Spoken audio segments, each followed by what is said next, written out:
खुलुमबाय रायजोफोर गासैबो जोंनि बिटिआर इनफ' ब्लग्स नायगिरि रायजो राजा नोंथांमोननिसिम गिबि गिबियाव आंनि गोसो गोरबोनिफ्राय गाहाम हामलायनाय जासिनाय थाबाय। दा गोबाव समनिफ्रायनो नोंथांमोनहा दिलीप एक्टरनि न'आवहाय थांनो थोननायलाय जों दिनै थांनो ओंखारबाय। दा बेनिखायनो नोंथांमोननो आङो फोरमायथि हरगोन जे बे भिडिअनि गेजेरजों नोंथांमोना दिलीप एक्टरनि न'आवहाय माबोरै सहैखो आरो बिनि न'आवहाय मा दङ, सोर दङ, जों बोरै सहैखो बेफोर गासैबो बाथ्राफोरखौ नोंथांमोना नैबे भिडिअनि गेजेरजों नुनो मोनगोन। दा बेनिखायनो आङो नोंथांमोनखौ गुरैयै खावलायगोन जाहाथे नैबे जोंनि जेनाखि भिडिअ बे भिडिअखौहाय जोबजासिम नायलां, मानोना जोबजासिम नायलाङोब्लासो गासैबो बाथ्राखौनो नोंथांमोना फारि फारि नुलांगोन। दा बिदिब्ला नोंथांमोना भिडिअखौ जोबजासिम फारि फारि नायलांदो। स्टार्ट जाबाय जोङो नै खयथा जाखो 6:30 6:30 जों ओंखारबाय। नोंथांमोननि खावलायनाय बायदि दिनै जाफुंगोन बेखौ ओरैबायदि गोजोननाय मोनबाय। दिनै थारैनो सिमाङा जानो थांगासिनो, दाबो जाफुङाखै। मथा मथि 11टा 12टानि गेजेराव जों उदालगुरियाव सहैगोन। बिटिआर इनफ'आ एसे लेट खालामदों, मैया बेसोरा गामियावहाय फुजा दंमोन नालाय, बेनि प्रेसिडेन्टखौबो बिथाङानो लादोंमोन फुजा कमिटिनि, ओंखायनो लेट जाबाय। आधा घन्टानि बारा नेबाय। बेखौ सब समय फार्स्ट जायोमोन, खिन्थु दिनै लास्ट जादों बिथाङा। बे सासेयाबो अयथासार फैसानि टेनसन, बेहा माबा फनपेनि टेनसन, फनपेआव फैसा सोहरजानाया हाबजायाखै। सेस दिनै गरबरजों मथा मथि आसा खालामना नायनोसै बबेसिम जाफुङो। नोंथांमोननि मददजों, नोंथांमोननि आर'जजों, इसोरनि आर'जजों जाफुंथों बेखौनो खावलायथ'बाय। नोंथांमोना नायलांबाय था, जोबजासिम जोङो थांगासिनो, नुलांबाय थागोन।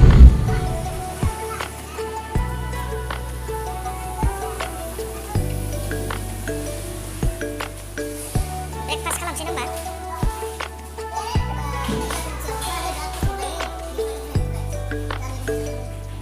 मा बिहरखो?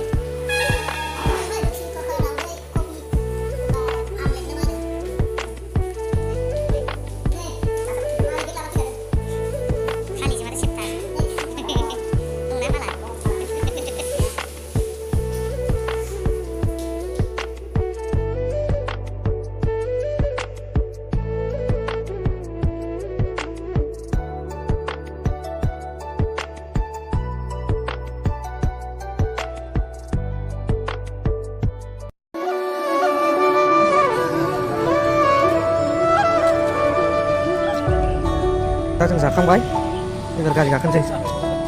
नों बे चार्जारला बख'नानै सोदो।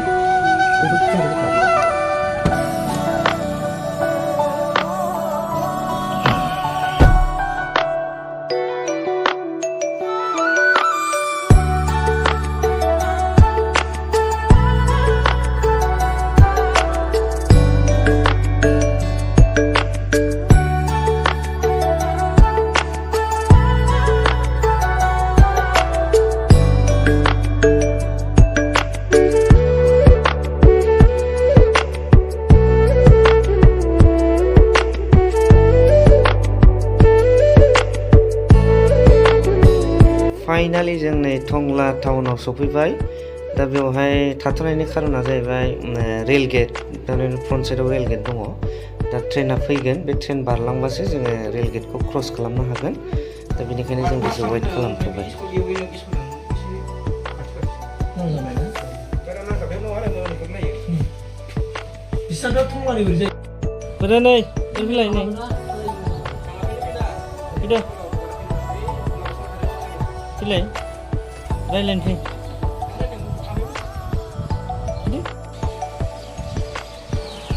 टंलायावहाय मोनसे न'खरावहाय 3 नाम्बार टिक्ली जरा होनो नामा? टिक्ली सुबा बे गामियावहाय जों मोनसे न'खराव फैदों।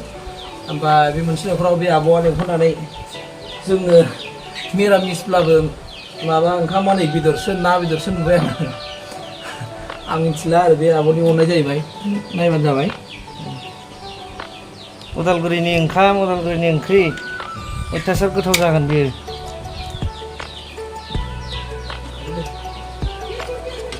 उदालगुरिनि ओंखामखौ जाजेनबाय दै। माबायदि टेस्टआ खोन्थालाय दे जानाय गोथाव नै हानि सबाय दे गोथाव ना एबारनिफ्राय उदालगुरियाव जाफैबाय थासिगोन ना टाउन थांबावाखै दाबो नै नायदो नै बिराद सलिड अमा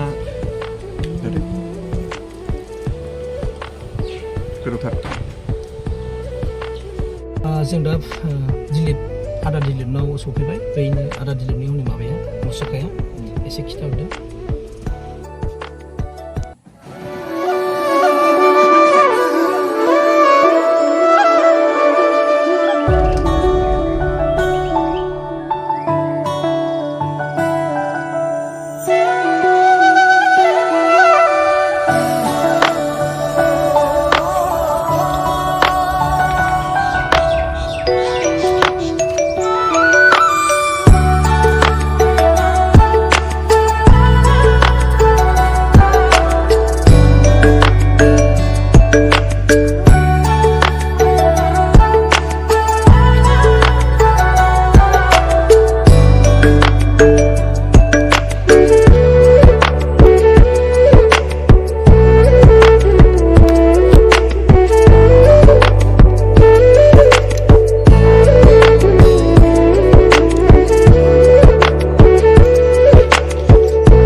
दा बैसोआ सरकारि हिसाबै 70 बेसरकारि हिसाबै 73